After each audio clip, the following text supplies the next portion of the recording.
Good evening and thank you for joining us for KREM 2 News at 5 tonight. I'm Mark Hanrahan. Whitney has the evening off. We start with some breaking news. An Idaho man has agreed to a plea deal for murdering 4 of his neighbors. The charges against Major John Kaler were lowered to 4 counts of second-degree murder. KREM 2's Kyle Simchuk is live in Wallace tonight with the very latest. Kyle? Well, yeah, Mark, Major John Kaler was only in court for about 20 minutes this afternoon. His wife sat right behind him and cried as he pleaded guilty to all 4 counts of second-degree murder. Now, by pleading guilty, prosecutors agreed to reduce charges to second-degree murder and throw out a burglary charge. The victim's family agreed to that decision, which was reached last week. The 32-year-old is accused of shooting his 4 neighbors in Kellogg last June. 65-year-old Kenneth Gardepy, 41-year-old Kenna Gardepy, 18-year-old Devin Smith, and 16-year-old Aiken Smith were all shot to death.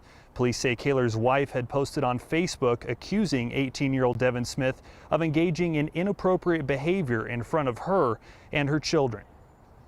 Did you, Major John Kaler, on or about the 18th day of June, 2023, in the county of Shoshone, state of Idaho, did you willfully, deliberately, and with malice aforethought, unlawfully kill the person of Kenna L. Gardepy, a human being, to wit by shooting her, which resulted in her death?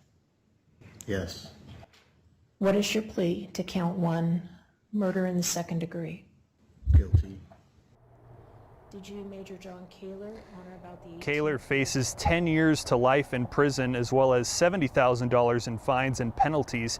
He will be sentenced on March 25th. The family of the 4 victims were also in court today. They declined to comment as they were walking out of the courthouse. Reporting live in Wallace, Kyle Simchuk, KREM 2 News. All right, Kyle, thank you very much. New details in a developing story that we have been following for 2 weeks now. A man now faces murder charges for killing 2 people in Northeast Spokane. And now court documents lay out what he says led up to those shootings. Shannon Mowdy has the story tonight. Shannon. Well, 25-year-old Brandon Kenny was arrested Saturday, and now a 14-page affidavit lays out why he says he killed 2 people December 8th.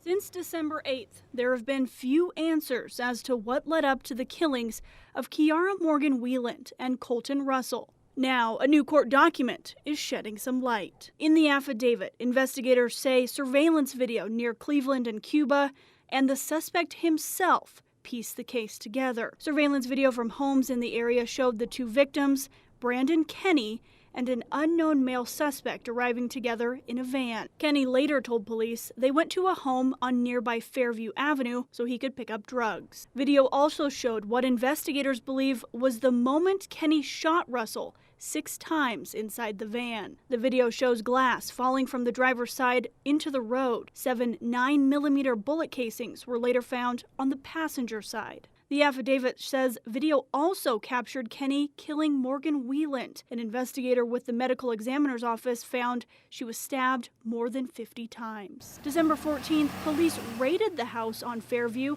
detaining several people. One of those people, a friend of Kenny's, was able to identify him in the surveillance video. Kenny was arrested Saturday. Investigators say he admitted to both killings because he was afraid of Russell. The affidavit claims Morgan Wieland and Russell were suspects in the case of a missing woman, and Kenny told investigators Russell killed her, then made him help move her body. Kenny reportedly told investigators Russell was worried he'd go to the police, so he killed him. The document says Kenny reportedly said he stabbed Morgan Wieland because she also knew about the situation. Kenny's being held on $1 million bail. He is expected to make his first court appearance tomorrow afternoon. Shannon Mowdy, KREM 2 News. All right, Shannon, thank you very much. Brand new tonight, the Cooney County Sheriff's Office says they have finished their investigation into the Spirit Lake police shooting that left a 67-year-old woman dead. The details behind the shooting are still limited, but the investigation revealed just after 6 p.m. on November 1st, 2 Spirit Lake officers were called to the residence for a welfare check. According to the Sheriff's Office, when police got there, they met the caller who forcibly opened the door to allow police inside. Deputies say they announced their presence before a shooting occurred. Deputies say the officers left the residence to obtain a search warrant. When they re-entered, they found the woman dead with a firearm near her body. Spirit Lake Police and the city of Spirit Lake will now conduct an administrative review to determine if the policies, procedures, and best practices were followed in that case. Also from Idaho tonight, more than 50 law enforcement agencies across Idaho plan to ramp up enforcement to get impaired drivers off the roads. The Idaho Transportation Department says the increased patrols started on Saturday and will last until New Year's Day. Data from the Idaho Office of Highway Safety shows there were more than 1,800 crashes involving impaired drivers last year alone. Well, prepare to wear masks again when you go to some local hospitals. MultiCare's health system will begin requiring masks in patient care areas. It is effective immediately for Deaconess and Valley hospitals. MultiCare says it passed the threshold of emergency room visits for respiratory disease, including the flu and RSV, and that is why they are requiring the masks once again. Well, the murder retrial for former Pasco police officer Richard Aguirre continues. Police accused him of killing Ruby Das back in 1986. This is the second time that Aguirre has been in a Spokane County courtroom accused of murder. The first time ended in a mistrial. This trial could enter closing statements as early as this week. Well, police say a suspect wanted for a double murder in Okanagan County could be in North Idaho around the Pend Oreille area. So take a close look at your screen. Here is a picture of 27-year-old Dylan Harrington. Pend Oreille police say they received several reports of possible sightings of Harrington within the city of Pend Oreille.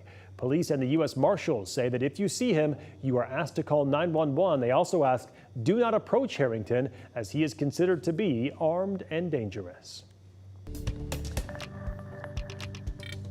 All right, let's talk weather right now with Chief Meteorologist Jeremy Lagoud. Jeremy, pretty mild weather continues this late into December. Yeah, it's one of those ones where it just doesn't feel like winter's ever going to start. No kidding. And I'm waiting on it because we desperately want some snow up in the mountains. Yes, we do. No skiing thus far. Well, I mean, it's there. It's just not great. Yeah, it's not powder. So here we go. Let's talk it.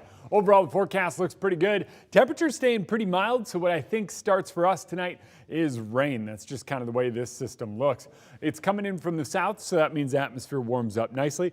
And that means as we get that moisture to move in, it likely starts out as rain. There's a little bit of suggestion that we wind up getting a little bit of wintry mix just to the west of Spokane. I think that is possible, especially with our dew point already dipping down to about 30. But what winds up happening is the atmosphere eventually warms, so it is going to be rain for us overnight. But rain likely keeps our temperatures pretty mild and above freezing overnight. Tomorrow, we'll see snow up in the higher elevations, and that snow eventually works its way out. And then it's kind of those on and off showers throughout much of the day. When it comes to snow levels, about 3,000 feet tonight.